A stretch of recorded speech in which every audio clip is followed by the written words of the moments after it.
A continuación, el profesor Nicolás Makhlouf presentará la conferencia La persona en el centro de la empresa, un acercamiento desde el capital humano. El profesor Makhlouf estudió Ingeniería Civil de Industrias en nuestra universidad.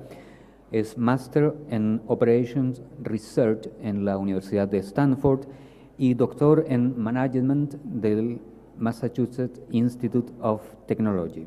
Actualmente es profesor en el Departamento de Ingeniería Industrial y de Sistemas en la Facultad de Ingeniería, donde dicta los cursos de Ética Empresarial, Responsabilidad Social Empresarial y Dirección de Empresas. También es director de Telefónica Chile, Falabella y Bazooka.com. Anteriormente fue director de Codelco, Electroandina, Edelnor, Colbún y Pizarreño. Profesor Makhlouf.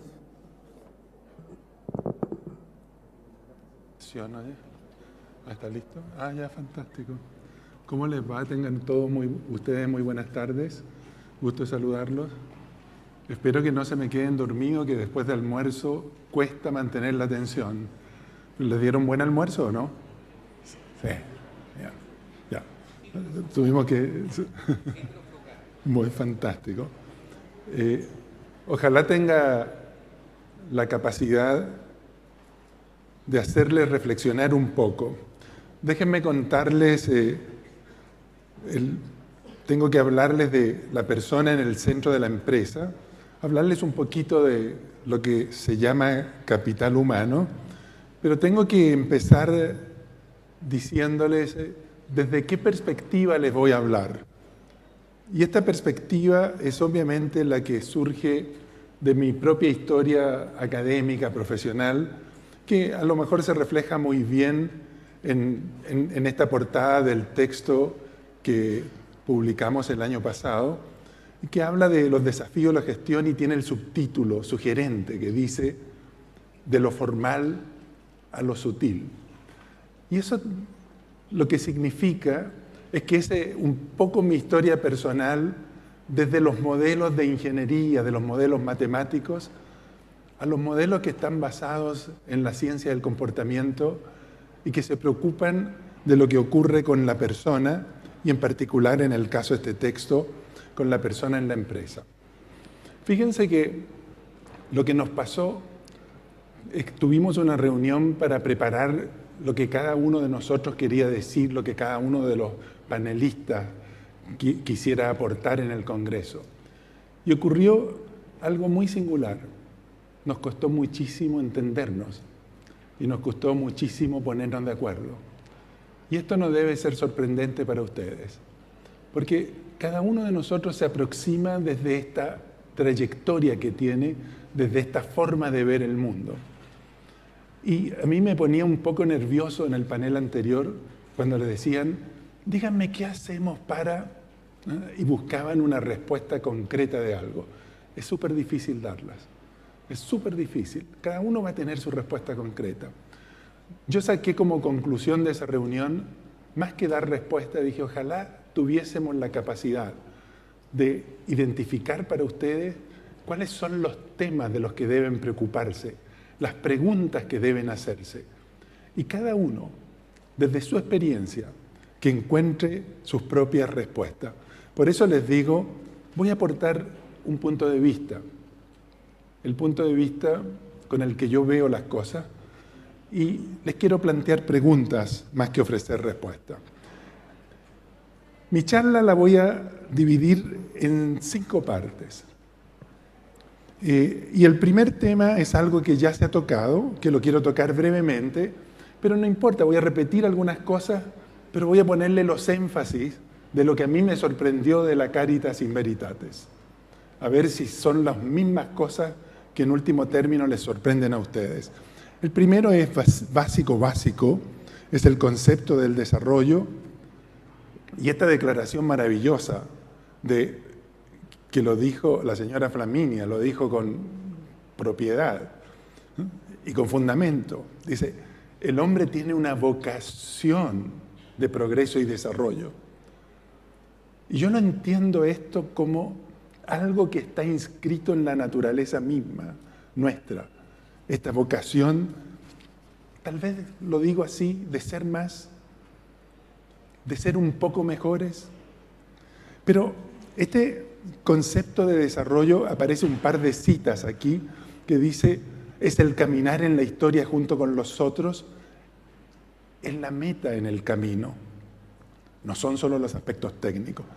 O esa cita súper conocida de la Populorum Progressio de Paulo VI, que dice que es lo que importa a cada hombre, cada agrupación de hombres, hasta la humanidad entera.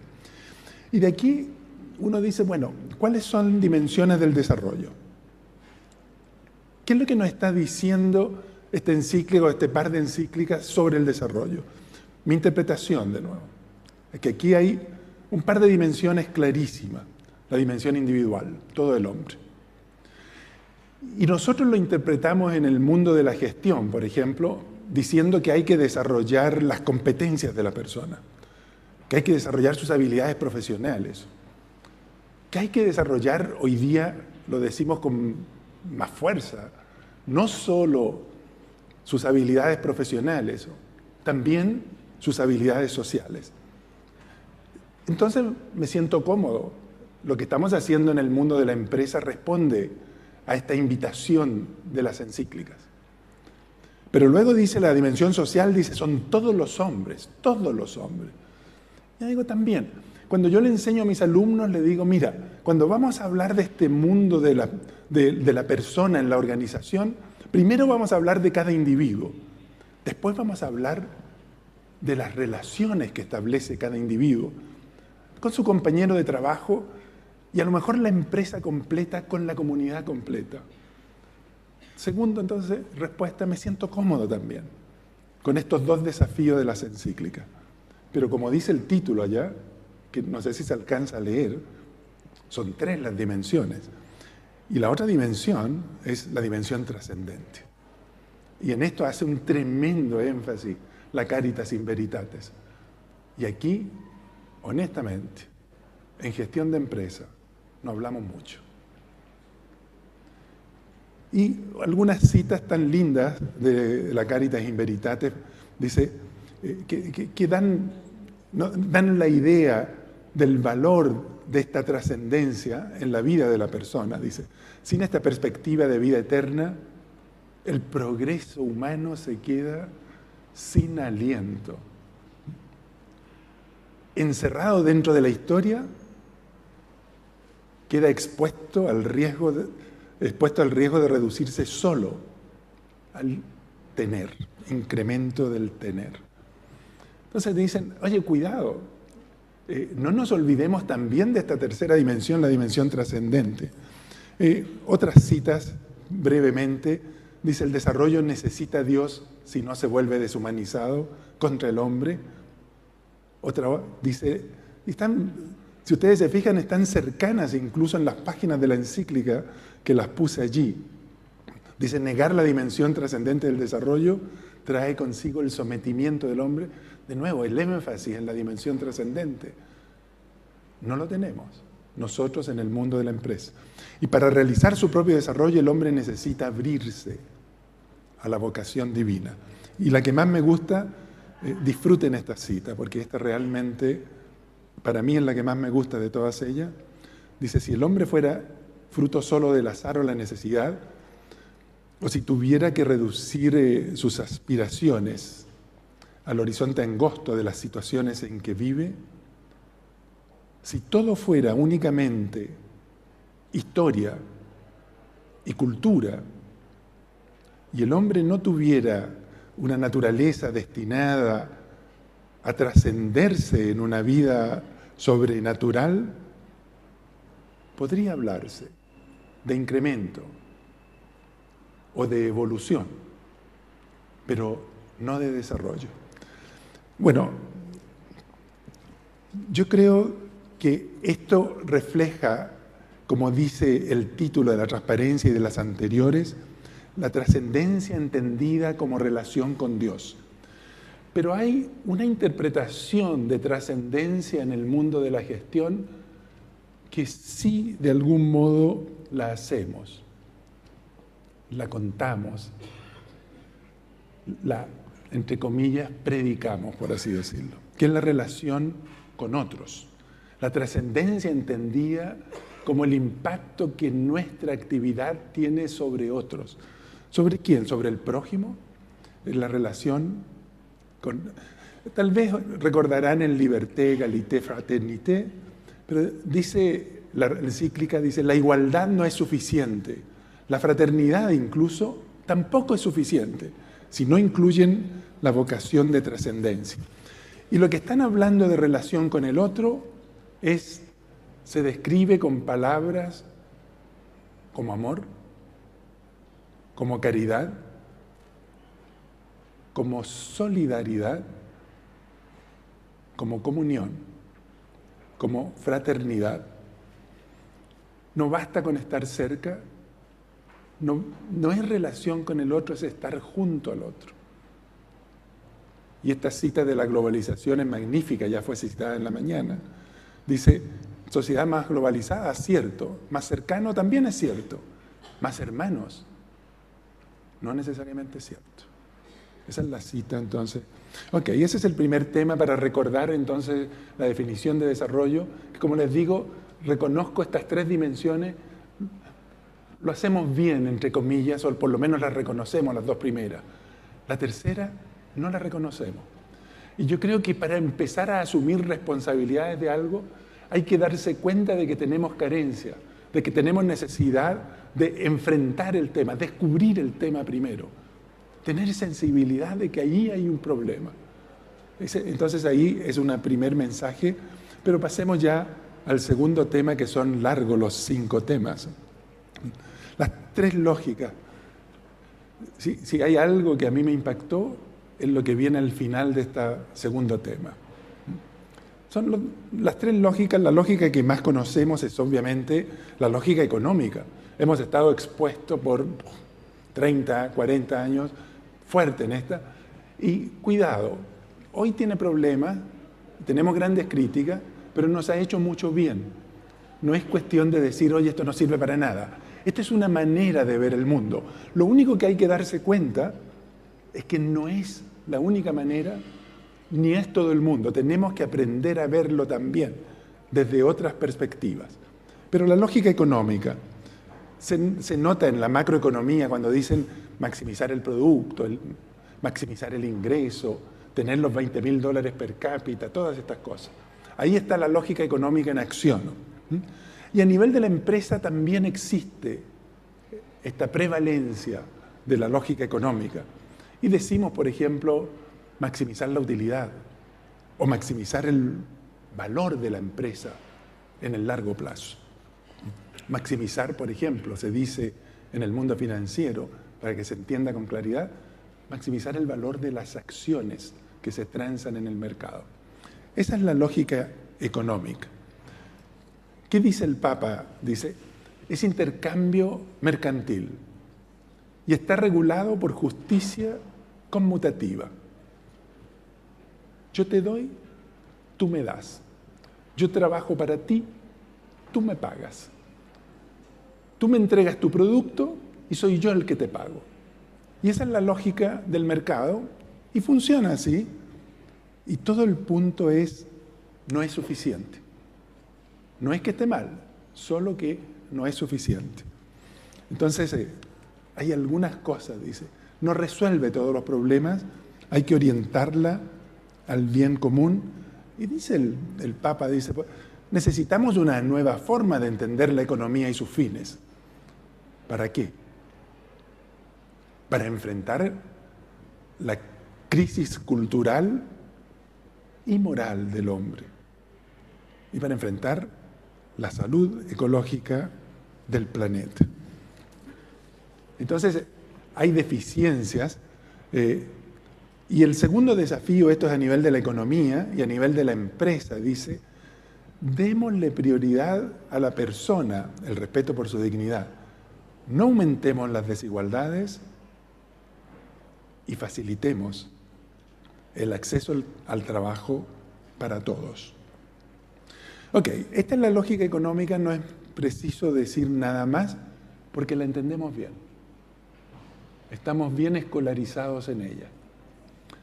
La segunda lógica es una lógica que la llama el Papa la política, y que yo la entiendo muy propia del mundo en Europa, que por cierto está en todo el mundo, pero tiene que ver con lo que llaman la justicia distributiva y la justicia social. Dice, hay que dar por deberes, la exigencia de la ley. Y aquí yo creo que queda claro de qué está hablando.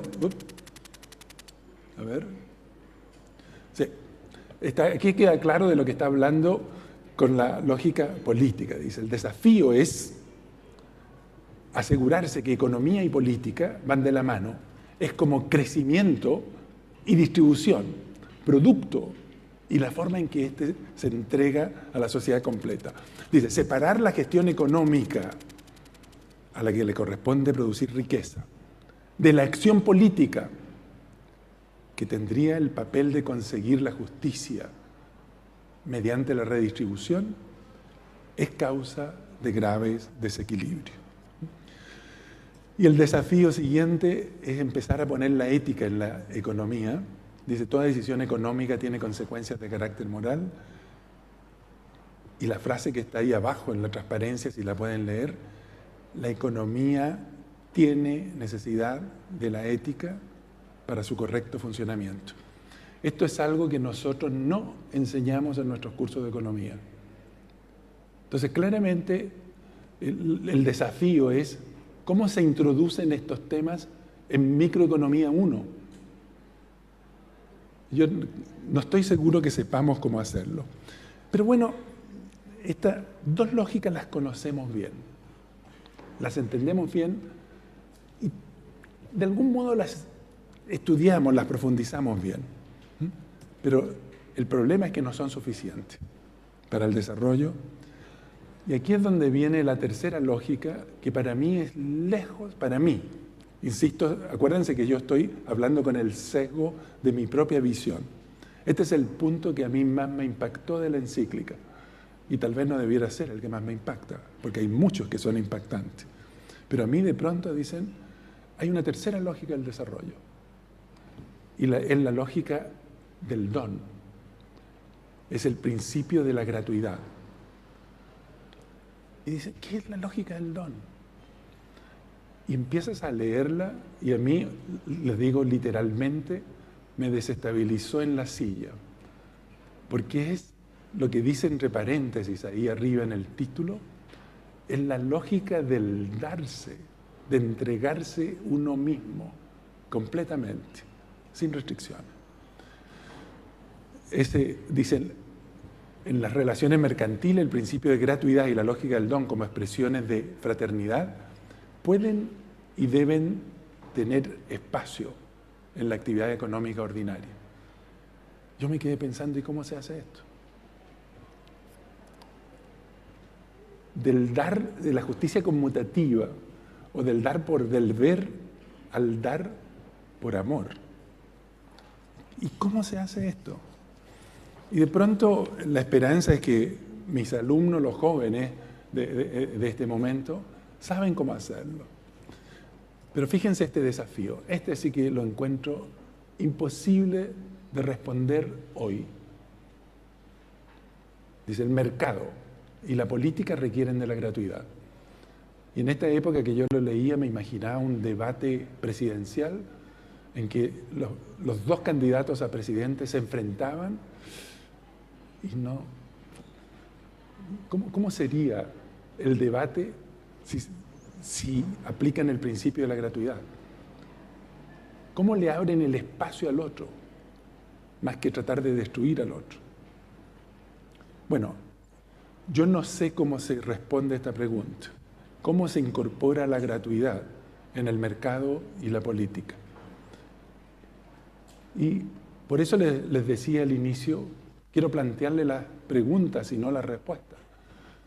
Y a lo mejor quienes sean empresarios o quienes sean líderes de opinión o quienes sean líderes sindicales o de cualquier naturaleza, no exijan a los demás lo que deben hacer, sino que traten de responderse qué tengo que hacer yo para actuar de acuerdo con el principio de la gratuidad.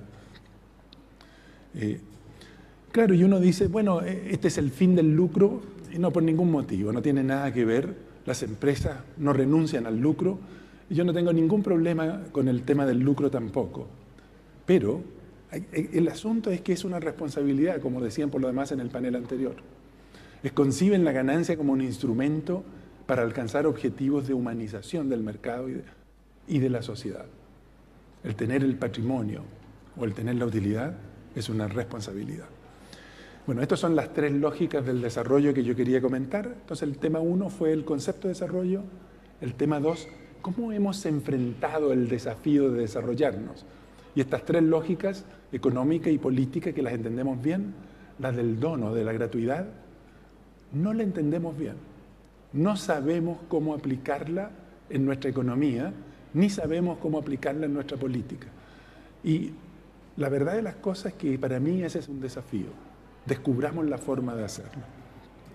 Voy a pasar al tercer tema, que es el desarrollo del hombre en la empresa. Voy a inspirarme mucho en las clases de ética y responsabilidad social que hacemos con Monseñor Chomali, que aparecen en el diario El Mercurio, que están a punto de terminar este lunes que viene.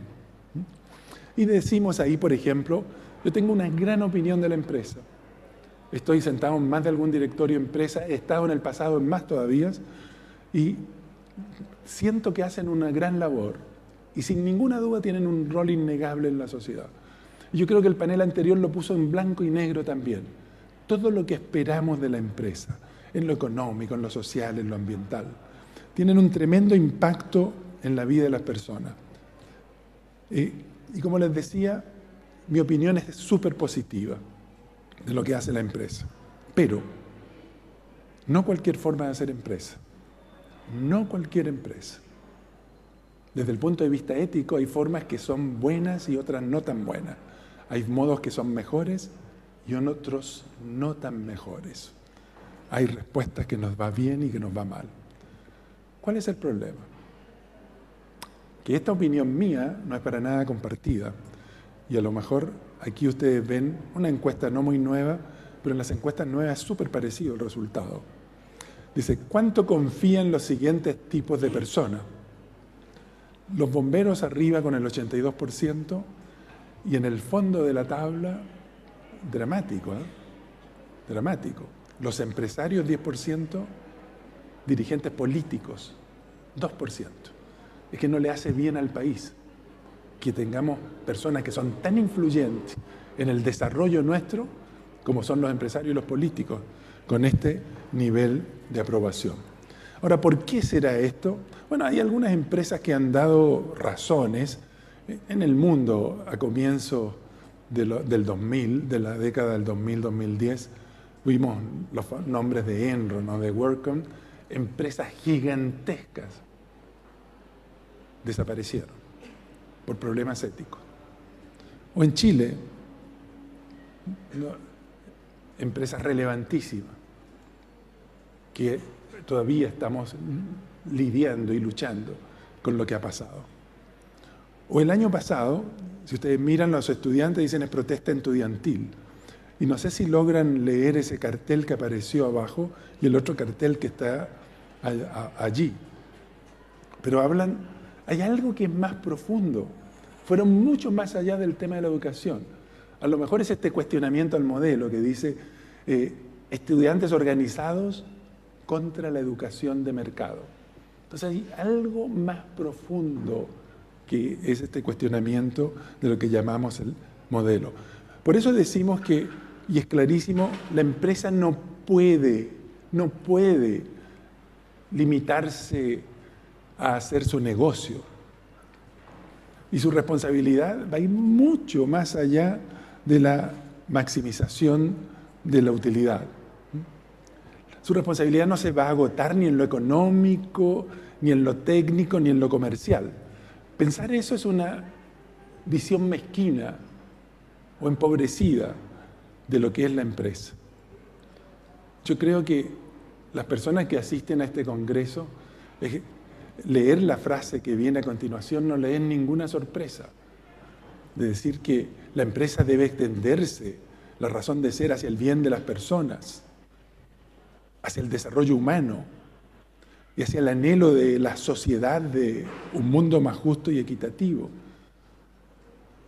Pero eso que puede ser tan natural a las personas que asisten a este congreso, piensen en cómo estamos describiendo el objetivo de la empresa.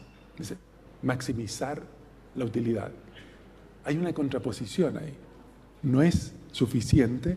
Por eso algunos autores hablaron de, no basta con hablar de los shareholders, que son los accionistas, hay que hablar de los stakeholders, que son todas estas audiencias relevantes que se ven afectadas por la acción de la empresa.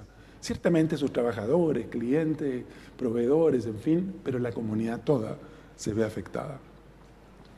Yo les quiero plantear en forma rápida, para no aburrirlos más de la cuenta, algo que es tal vez lo que me pidieron que desarrolle, que son los desafíos éticos que enfrenta la empresa de hoy. Les insisto, planteándoselos como desafíos, como preguntas, no como respuestas. Cada uno encuentre su propia respuesta. La primera, si ustedes fuesen líderes ejecutivos, si tuviesen responsabilidad de una institución, aunque no fuese una empresa, darle sentido al trabajo. ¿Por qué? Dice, es que no hay mayor fuente de desperdicio de la persona, no hay mayor fuente de tedio que tener un trabajo al que uno tiene que ir porque tiene necesidad de ir, porque necesita el ingreso para vivir, pero no le encuentran ningún sentido y no tienen alternativa. No es de exceso de trabajo. A lo mejor trabajan las 8 horas, a lo mejor trabajan las 45 horas semanales. No es las largas jornadas laborales y el problema del Transantiago y todo eso. ¿No? Es que tienen que trabajar para poder satisfacer las necesidades básicas de ustedes y su familia. Y por eso esa frase un poco marquetera, oye, dice, es muy distinto decir estoy hasta más arriba de pega, de trabajo, tengo mucho trabajo, que estoy hasta más arriba en la pega, en el trabajo. Es muy distinto eso, porque lo segundo implica un hastío y un tedio, y una tortura. Y lo peor que les puede pasar, como he contado algunas veces, la historia de lo que le pasaba a una alumna mía, que me decía que estaba trabajando y de pronto llegaba el domingo en la noche y se ponía a llorar. ¿Y por qué? Porque tenía que ir al trabajo al día siguiente. Dice, ahí me di cuenta que mi trabajo me estaba haciendo mal y ciertamente renunció y se fue de la empresa. Estoy hasta más arriba en mi trabajo. El segundo desafío, primero darle sentido, el segundo, establecer con los trabajadores una relación de confianza y de respeto mutuo y compensación justa. Dos conceptos, forma de la relación y compensación.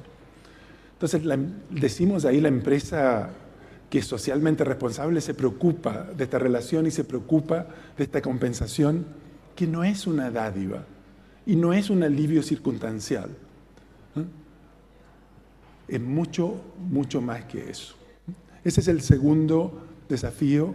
Permítanme pasar al tercer desafío, que este sí que es el gran desafío, en mi opinión, de los tiempos actuales. Es proveer educación y proveer capacitación. Son dos cosas que son diferentes. Déjenme tratar de explicar la distinción que hago entre ellas. Y decirles que en esto la empresa puede hacer una notable contribución. Voy a ver si me siguen con algunos números que les voy a mostrar después, porque mal que mal soy ingeniero, así que si no hay números sería una traición a mis propias raíces. Bueno, ¿por qué son tan importantes? Esta es la aspiración de la gente.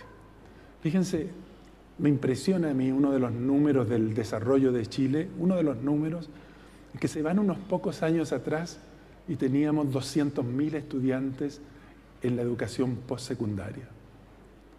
Hoy tenemos 1.200.000 estudiantes. ¿Qué es eso? Es la aspiración de ser más. Ese es el desarrollo de la persona misma y el remedio que la persona misma quiere tener. Por eso dice, son anhelos de la gente, ciertamente. Pero además de ser anhelos de la gente, son la mejor palanca para salir de la marginación y de la pobreza. Y son la política más efectiva para una sana movilidad social. Me encantaría darles algunas cifras de qué les pasa.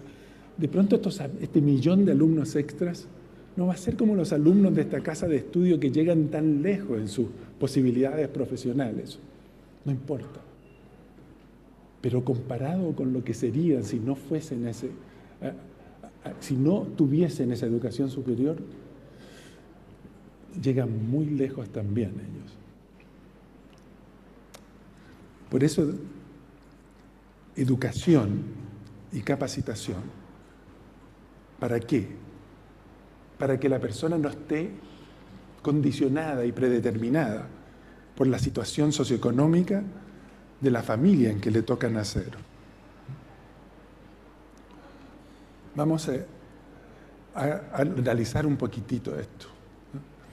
En educación, para mí es la educación antes de que la persona llegue a la empresa.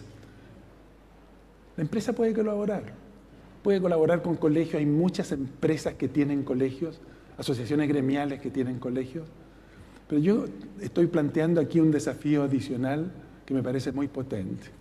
La empresa debiera entrar a la educación para el trabajo, a la educación técnica, a la educación secundaria, y eso es lo que estoy dando aquí como opinión.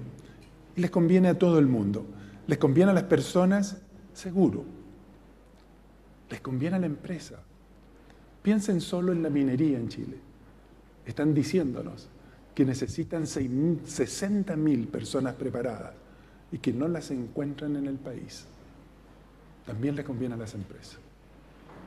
E incluso si no necesitasen esas 60.000 personas preparadas, el solo hecho de tener personas más preparadas, que son, déjenme usar el lenguaje de la empresa y de la economía, más productivas, va a permitir a la empresa entregarles una remuneración mayor.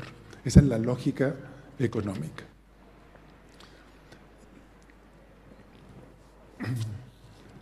Y el problema que tenemos es la distribución del ingreso, que este mundo del trabajo, parece que hay un grupo que los llaman a veces en la literatura los que van al high-tech, a las empresas de alta tecnología.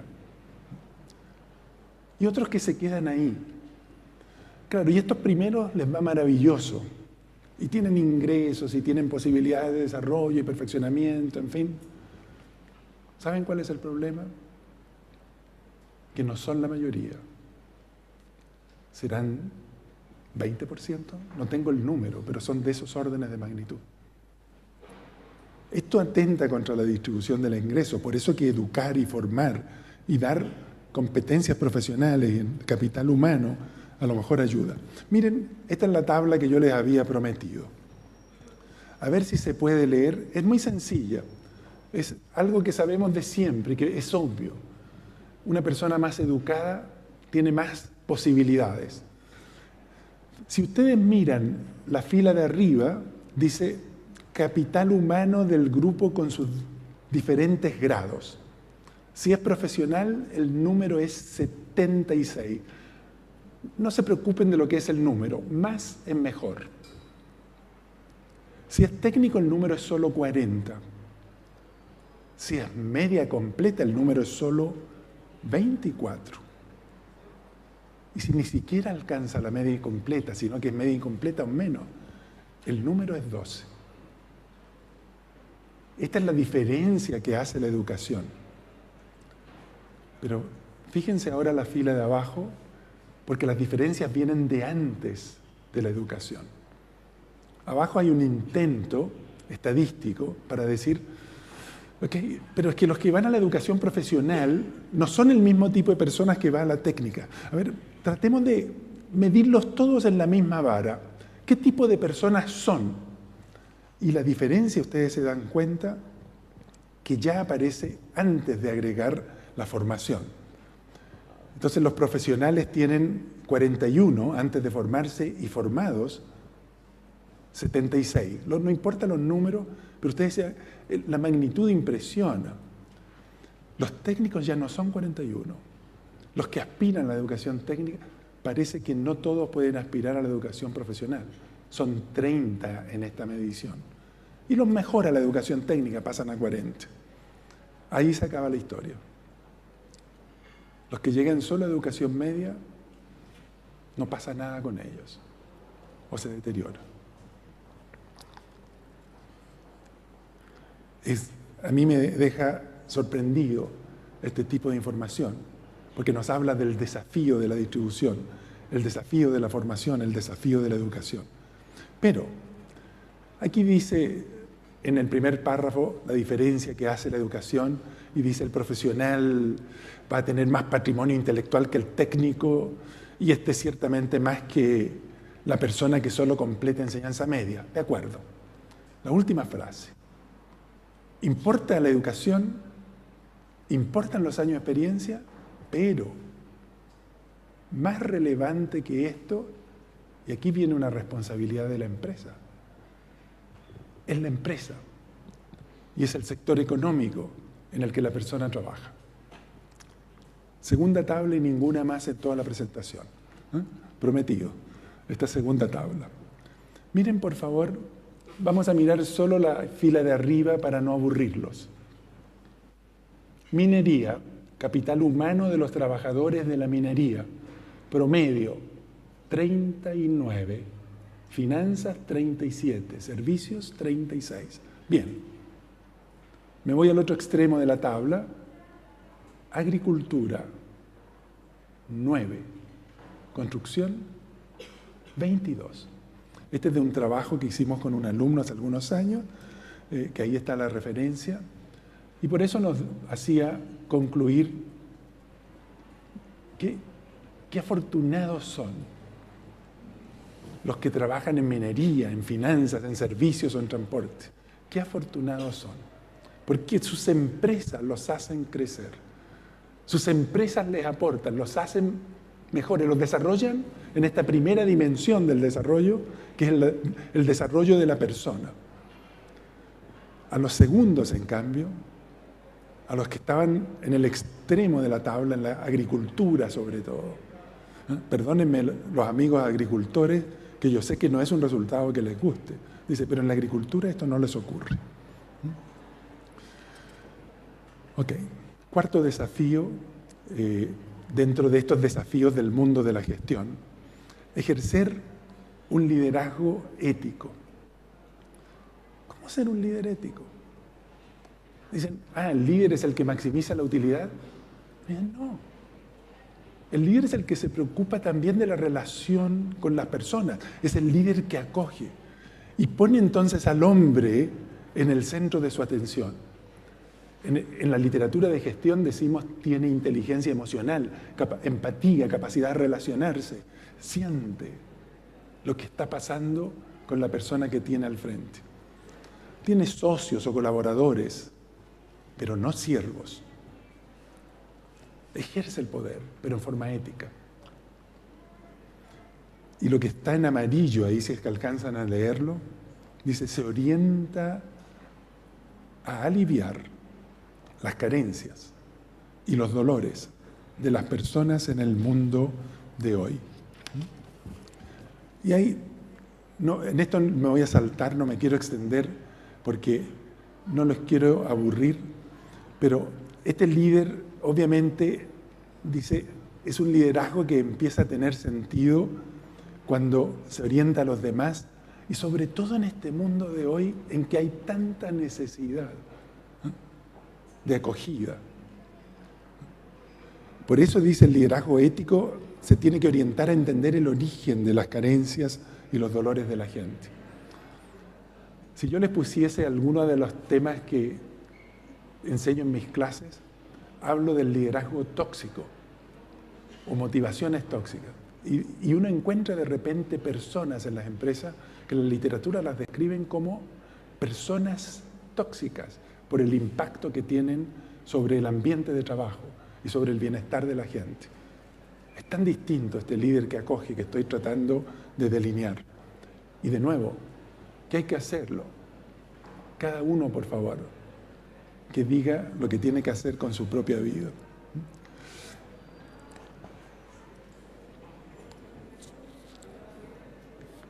Déjenme saltarme esto para no aburrirlos más de la cuenta. El desafío 5, ser una empresa que permite equilibrar trabajo con responsabilidades familiares.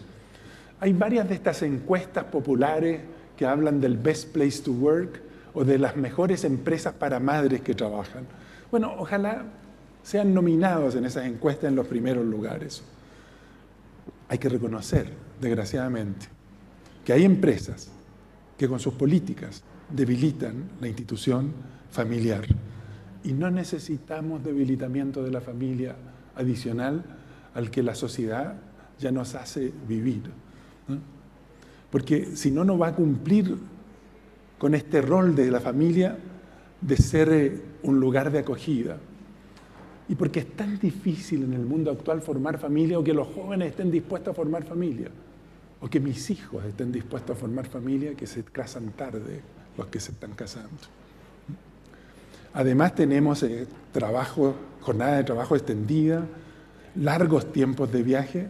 Todo esto atenta contra la posibilidad de llevar una vida familiar que sea satisfactoria. Este es el debilitamiento de la familia. Y hay otro desafío, el desafío 6, que es el tema del medio ambiente. Es tan popular este tema que no vale la pena desarrollarlo. Pero es hacer uso eficiente de la energía, del agua, de los recursos naturales, no al consumo excesivo, pero sobre todo, ¿estamos dispuestos a cambiar nuestros estilos de vida?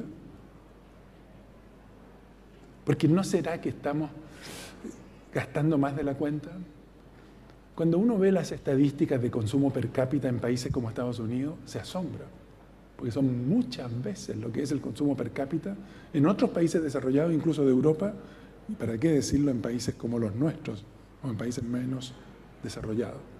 ¿Estamos dispuestos a cambiar el estilo de vida? Y yo creo que hay un dilema enorme en cómo se discute esto. Las pasiones en el tema, en las discusiones sobre medio ambiente, son enormes. Son grupos que parecen irreconciliables cuando se enfrentan. Porque hay algunos que quisieran que no se toque ni una brizna de nada. Y hay otros que dicen, déjame que se desarrolle el país, porque si no, no puedo ofrecer un mejor bienestar a la gente. ¿Dónde está el justo equilibrio? El Papa dice, es contrario al verdadero desarrollo considerar la naturaleza como más importante que la persona misma. Pero también dice, es responsabilidad nuestra preservar la naturaleza para las generaciones futuras. Debemos equilibrar estas dos demandas. Así que los extremismos de cualquier lado no son bienvenidos. Okay, otro desafío es contribuir la empresa con su acción a superar la pobreza. ¿Es tema de la empresa superar la pobreza? ¿O la empresa solo tiene que maximizar la utilidad? ¿Es tema de la empresa preocuparse de la educación? ¿O la empresa solo tiene que maximizar la utilidad? ¿Es tema de la empresa preocuparse del bienestar de la gente? Mi respuesta es sí a todas esas. Y hay que saber cómo hacerlo. Y la empresa tiene que encontrar los modelos que le permiten hacer eso. Hoy estamos mucho mejor que ayer. No es que no hayamos avanzado, pero nos falta mucho camino por recorrer. Muy bien. Déjenme pasar al cuarto tema, que es el desarrollo del hombre en la sociedad. Ustedes se dan cuenta, los tres primeros temas es el concepto de desarrollo con estas tres dimensiones de lo personal, de las relaciones con otros y de la trascendencia. Las tres lógicas del desarrollo, la económica, la lógica política y la lógica del don. Esos son los temas que hemos visto hasta ahora. Y desarrollé un poco más largo el tercer tema, porque es el tema que realmente es más propio de mi especialidad, que es lo que yo le enseño a mis alumnos en la clase, que es el cómo hacer una empresa, entre comillas, más humana. Pero también nos interpela, si queremos poner a la persona en el corazón del desarrollo, el desarrollo no solo en la empresa, sino que en general en la sociedad. Y hemos visto este hecho dramático del 1989, representa el muro de Berlín y cómo cayó. Estos son otros muros que hoy existen en el Medio Oriente y que son temas que a mí me acongojan el ver la forma en que resolvemos los problemas en la sociedad. Hay algo que no está bien. O tal vez estas fotos preciosas y dramáticamente preciosas de lo que fue la caída de las Torres Gemelas en New York, que sorprendieron al mundo completo y lo siguen sorprendiendo hasta el día de hoy. Por eso voy a tomar de la Caritas in Veritatis, de nuevo, mi lectura, acuérdense, mi sesgo. A lo mejor soy poco fiel de pronto a lo que era el mensaje. Tomé descifré algunas de estas grandes tendencias del mundo de hoy, que yo diría que preocupan al Papa. Esa sería mi lectura. Y en consecuencia plantean desafíos, pero que obviamente tienen un lado positivo todas las tendencias. El asunto es, el desafío proviene de si somos capaces de atender la parte negativa. La primera son las fuerzas técnicas detrás del desarrollo, en la técnica, la bioética, y lo positivo son los descubrimientos científicos, que ciertamente son una oportunidad de crecimiento si se usan bien. Lo preocupante es pensar que la técnica es rey, que todo es técnica, o que todo lo que la técnica permite se puede hacer. Hay un tema de coherencia moral para poder discernir cuáles son verdaderas opciones de desarrollo. Entonces vean ustedes ahí el punto. Técnica, positivo, pero cuidado con desviaciones que estamos observando en la técnica, sobre todo en el que han dado origen, por ejemplo, a la bioética. Globalización, súper positivo. Ha sido tremendamente eficaz en traer bienestar a todos los países. Preocupante, sin embargo, y yo creo que la señora Flaminia lo pone magníficamente en uno de sus artículos. Dice, se ha estancado la redistribución del ingreso y se ha complejizado el fenómeno de la pobreza. La globalización no ayuda a poner al hombre en el corazón del desarrollo. Positivo y preocupación. Ese es el desafío. Miren imponentes flujos migratorios. Me encanta cómo describe, imponentes flujos migratorios. Oportunidades que se abren a personas y familias en otros países. Lo vemos nosotros. La inmigración peruana o coreana anteriormente, o incluso de la que yo me beneficié, que fue la inmigración palestina a comienzos del siglo pasado. Pero dice el Papa, hoy es un fenómeno que impresiona por sus grandes dimensiones, por los problemas sociales, económicos, políticos y religiosos que suscita, y por los desafíos dramáticos que plantea tanto a la comunidad nacional como a la comunidad internacional. Miren, si es que pueden leer este aviso, que es como entre jocoso y triste. Dice en un aviso, accidente fatal en Flores, mueren 2 personas y un boliviano. Y es como nos dice de lo que el inconsciente nos traiciona, de cómo tratamos a los inmigrantes. El problema de desigualdad entre países, incluso la desigualdad al interior de los países. ¿Qué es lo positivo? Que esta cooperación que suscita, que por cierto no es solo económica, también tiene que ser ocasión para encuentro cultural y para encuentro humano. ¿Qué es preocupante? De que sea pura subsidiariedad o que sea asistencialismo. Y los dos son de algún modo humillantes. El tema, ya lo referimos, de los recursos de la tierra, recursos naturales y medio ambiente. Hay una enorme atención y aquí está el dilema que en lo preocupante, primero, inseguridad de la vida por falta de alimentación y agua. Alguien dice el agua va a ser más cara que el petróleo en un tiempo más, porque necesitamos para sobrevivir y necesitamos mucha. Y dice, y el dilema, considerar la naturaleza como más importante que la persona humana misma, distorsión 1, distorsión 2. Pensar que el ambiente natural es solo materia disponible a nuestro arbitrio y hacer un uso instrumental y arbitrario. Ahí están los dos extremos caracterizados, los dos extremos a los que me refería antes. Esta que también es impresionante, esta mentalidad antinatalista, y creo que lo dice el Papa con estas mismas palabras, que se transmite como si fuera un progreso cultural. Hay una foto del yo decido, del progreso cultural. ¿Qué es lo positivo? No sé si tiene algo de positivo esto, por eso pongo el signo de interrogación. A lo mejor es positivo el llamarnos la atención en el derecho a la vida. Y lo preocupante es darse cuenta de que no estamos respetando el derecho a la vida de las personas. Bueno, y así como estas tendencias, hay muchísimas otras. Ahí están, no las vamos a leer. Se refirió la señora Flaminia al final, en la número 12, está ahí, negación del derecho a la libertad religiosa. A lo mejor a estas alturas están todos deprimidos, porque tantos desafíos tan difíciles, los tengo a todos deprimidos. Pero espérense, falta el último tema. Aquí la depresión es total. El sentido de trascendencia, la última dimensión.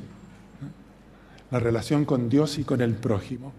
No lo quiero tocar esto. Yo creo que la presentación de la mañana fue brillante en este tema y lo tocó magníficamente. Ciertamente, la verdad es que no me siento competente para opinar con propiedad. Podría decir más de algo en mi mundo de la gestión sutil, de la gestión de las personas. Pero hay algo que está pasando en el mundo que voy a tomar una cita del Papa, voy a pedir que él hable, que es una cita súper triste, así que para que no se me terminen de deprimir. Pero es de la preocupación que tenemos con lo que pasa con la sociedad actual. Dice, el desenfreno sexual, se refiere a la falta de Dios en el mundo actual, ese es el tema, falta de Dios en el mundo actual, de sentido de la trascendencia. Desenfreno sexual, la droga y el tráfico de armas se han convertido en una trinidad profana, cuya red mortal se extiende por los continentes. El aborto, el suicidio y la violencia colectiva son las maneras concretas en que opera el sindicato de la muerte. Son palabras extremadamente fuertes. Claro, yo las saqué un poco de contexto, así que capaz que esté distorsionando el sentido completo de la frase. Pero son extremadamente fuertes de una preocupación que hay por cómo estamos viviendo. Al mismo tiempo, sigue más adelante, el SIDA ha pasado a ser el retrato de la enfermedad íntima de nuestra cultura. Y pasa, y pasa, y pasa, y pasa. Dice, si no reconocemos que la debilidad inmunológica del cuerpo es un grito del ser humano maltratado, una imagen que expresa la verdadera enfermedad de los tiempos. La indefensión de las almas en una cultura que declara nulos los verdaderos valores, que son Dios y el alma. Fíjense, claro, uno ve todos estos desafíos gigantes en cada una de las áreas, en estos 5 temas que yo he tocado, y uno dice, renuncio, me voy para la casa. No, miren, es verdad, mi conclusión es que nos queda un largo camino por recorrer, es que estamos construyendo el mundo. Vimos lo que pasa en economía, o en política, o en empresa, en sociedad, en cultura, y ciertamente nos queda un largo camino por recorrer, pero soy de los optimistas. Si ustedes escuchaban el panel y dicen lo que nos ha pasado en Chile, todos los progresos que hemos hecho y que nos hacen sentirnos orgullosos. Lo que pasa es que también estamos aquí detectando las cosas que nos quedan por hacer, para no sentir complacencia, sino sentir la urgencia de tener que enfrentar estos desafíos gigantes que nos hacen una mejor sociedad. Por eso que ciertamente me inscribo en los esperanzados, nunca vamos a perder la esperanza de ser cada vez mejores. Y con eso yo termino, les doy muchas gracias por su atención. Muchas gracias. Vamos a dar la oportunidad de hacer preguntas. No sé, ¿hay tiempo de preguntas? Sí, sí, bueno, encantado. Hacemos preguntas. Vamos a tener un espacio para Aquí. preguntas. Les rogamos a quien desee formular preguntas que levante la mano para acercarles un micrófono. Ayúdame a escucharlas.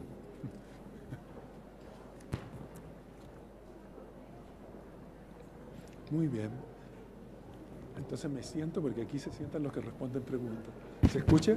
¿Se escucha? ¿Sí? ¿No? Sí. A ver, ¿se escucha? ¿Se escucha? ¿Se escucha? ¿Se escucha? Ahí se escucha, ya. ¿Allá? Sí, no. Que tenía una pregunta. Por favor.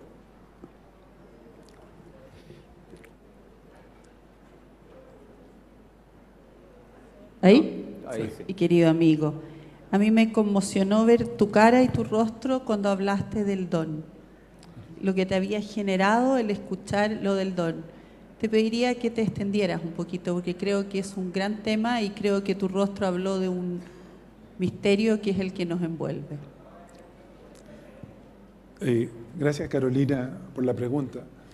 En realidad, para mí fue lo que más me conmocionó de la encíclica. Eso fue lejos lo que más me conmocionó, lo que más me sorprendió. ¿Por qué? Porque estamos metidos en esta lógica económica. El desarrollo es la lógica económica. Y en la lógica política, cuando la entendemos, ni siquiera entendemos con claridad el tema de la redistribución en la lógica política, entendemos la lucha política.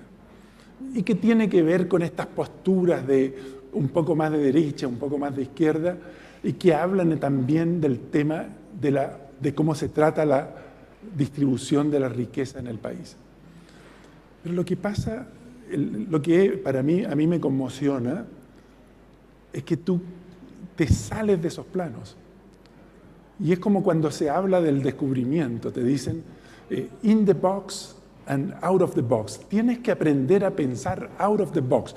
Sale de la caja, sale de las paredes que te aprisionan.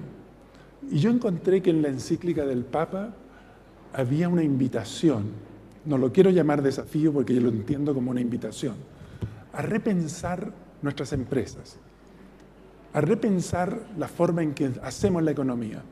Fíjate, yo diría, nuestra casa de estudio y todas las universidades, realmente tenemos que descubrir, y no va a ser de este año para el próximo, pero redescubrir la forma en que enseñamos economía. Yo creo que está muy bien enseñar las economías clásicas, porque aprendemos mucho con eso y nos sirve mucho. Es lo que yo dije, yo jamás pienso de que hay que votar este aprendizaje obtenido con tanto esfuerzo por tantos años y que tanto bien nos ha hecho. Solo que se agotó. O sea, mostró los límites. Y lo que me pasa con este don y gratuidad, digamos, a la que se refiere el Papa, principio de la gratuidad, que yo dije, esto es tan difícil. Es tan difícil meterlo en la lógica de cómo funcionamos. Y de pronto me di cuenta de que en la juventud actual era una cosa absolutamente natural. Y se van a los trabajos de invierno y de verano y ayudan a los microempresarios y hacen un montón de cosas que a nosotros no se nos ocurriría haber hecho. Tal vez en la generación nuestra había muchos que hacían eso, pero no porque les nacía como parte de su modo de ser. Era una diferencia esencial. Era por compromiso político. Y esto es porque es lo que hay que hacer y porque es bueno hacerlo. Y por eso te digo, para mí fue lejos el mensaje más impactante de la encíclica y es un tremendo desafío esta invitación que el Papa nos ofrece en ella. ¿Otra pregunta o comentario? Allá, por favor, el micrófono. Bueno, gracias.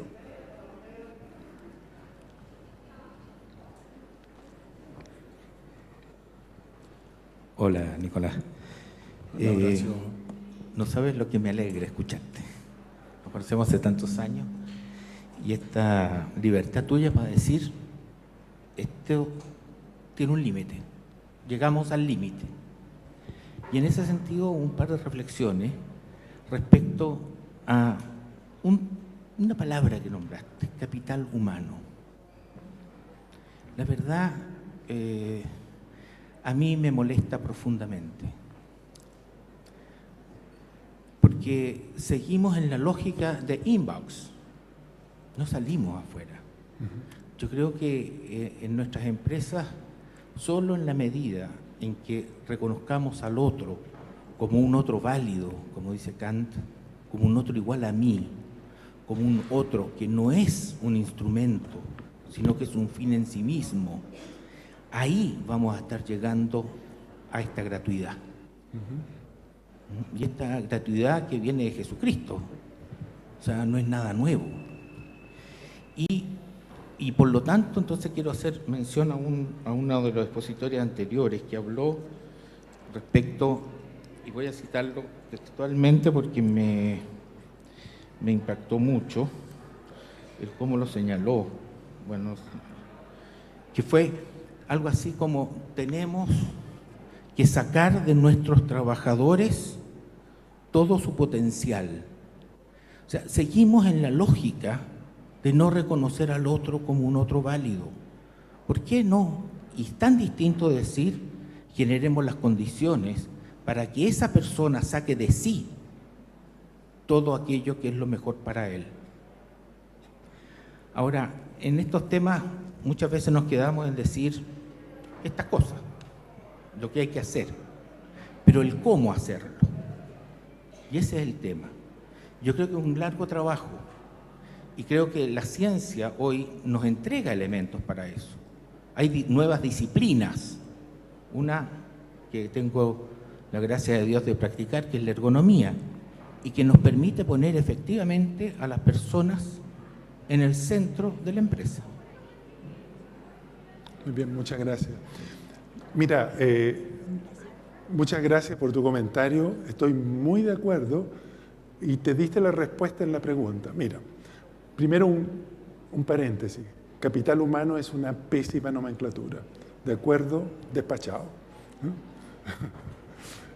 Segundo, yo creo que tú diste la solución. Lo que yo trato de mostrarle a mis alumnos es exacta la frase que tú dijiste. Uno no le dice a la gente qué hacer, genera las condiciones para que la gente, en ese espacio de libertad que tú le creas, pueda desarrollar su creatividad, pueda desarrollar su trabajo. Entonces, lo que tenemos que hacer es generar las condiciones. A veces, en forma retórica, les digo, ¿cuál es el líder ideal? Y les respondo, el líder ideal es el jefe invisible. Dice, no el que manda, no el que ordena, el que muestra, el que enseña. Y es el jefe que no está presente. Y sin embargo, dice, cuando verdaderamente se ausenta, sientes un vacío que resulta difícil de llenar. ¿Cómo es ese jefe? Es exacto, es tu frase, es el que genera las condiciones, es el que hace que tú descubras el camino. Es como un profesor. Tú que eres profesor y yo que también, pero de jefe se nos da malo, ¿no es cierto? Pero está muy bien. Allá tenemos una pregunta, por favor, el micrófono. Lamentablemente será la última pregunta y... Acá.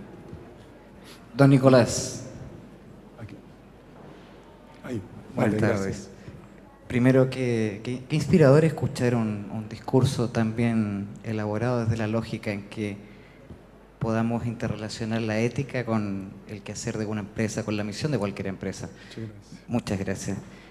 Hay algo, don Nicolás, que me cuesta preguntar, sobre todo teniendo presente que partió diciendo que su misión era dejarnos preguntas, pero si pudiese compartir alguna reflexión, quizás incluso desde la experiencia, uno de los desafíos éticos dijo que era la relación de confianza y la compensación justa de los trabajadores, pero me siento con el prejuicio tremendo, como estudiante de ingeniería comercial, de tener la predisposición para encontrar no la compensación justa, sino que la compensación eficiente desde la teoría económica. ¿Cuáles podrían ser algunas luces, algunos comentarios o reflexiones, como le digo, quizás desde la experiencia, para encontrar el camino a una compensación justa de los trabajadores de una empresa? Mira, es una tremenda reflexión la que se puede hacer ahí, porque efectivamente lo que te enseñan en economía es que tú tienes que pagar de acuerdo a productividad marginal. Y lo que te enseña en el Evangelio es que le tienes que exigir de acuerdo a sus posibilidades y darle de acuerdo a sus necesidades. Y cuentan la historia de Monseñor Casanueva en esta universidad, que es bonito contarla por si no la conocen, que él era como el tesorero de la universidad, además de ser rector, y que decían que andaba con los cheques en la sotana, y que recorría con los cheques, y que tenía que fijarle la remuneración a los profesores. Entonces iba recorriendo estos patios, estos mismos patios, y le preguntaba al profesor, ¿y cuántos hijos tienes? En fin, y algunas preguntas más para determinar su necesidad y fijar su remuneración, que seguro que no era generosa, pero por lo menos trataba de responder a las necesidades de ese profesor. Bueno, estas son dos lógicas extremadamente distintas. Fíjate, lo que tú llamas remuneración eficiente es esta remuneración de la productividad marginal. Probablemente está muy bien en muchos casos, no en todos. Esa es mi opinión, no en todos. Tú tienes que tratar de dar una compensación justa, y el problema es lo que significa justa. Hubo hace pocos años atrás un tremendo revuelo porque Monseñor Goix habló del salario ético y dio un número, no sé, 250.000 pesos, y el salario mínimo estaba, suponte, en 150.000. Entonces era un salto sustantivo. Y si tú lo piensas en términos absolutos, lo que es un salario de 150 o de 250, es mínimo. Es extremadamente poco. Ojalá pudiéramos pagar mucho más que eso. El problema, y por esto que la remuneración justa tiene dos caras, es que la gran mayoría de los trabajos en Chile nos lo dan las grandes empresas, que a lo mejor pueden pagar esa diferencia. La gran mayoría de los trabajos en Chile los dan las pymes, que escasamente sobreviven.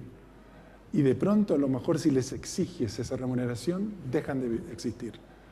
Y si había un trabajo malo, ahora no hay ningún trabajo, ni siquiera el malo.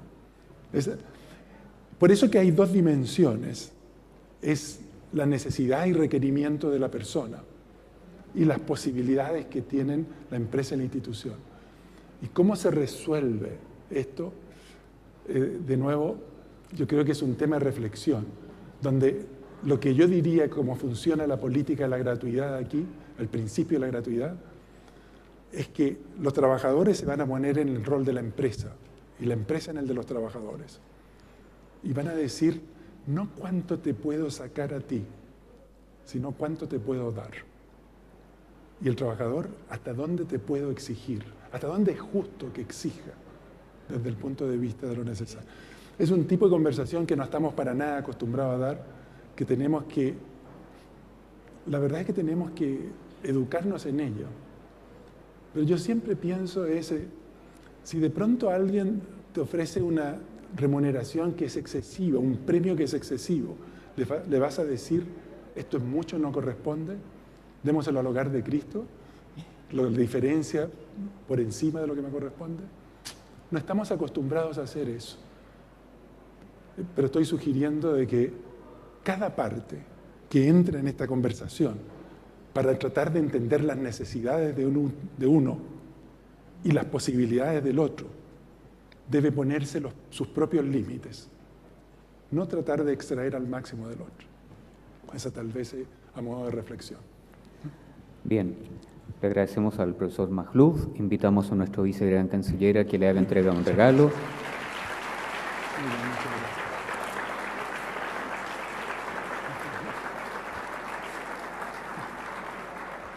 Y nosotros le agradecemos con un mejor aplauso.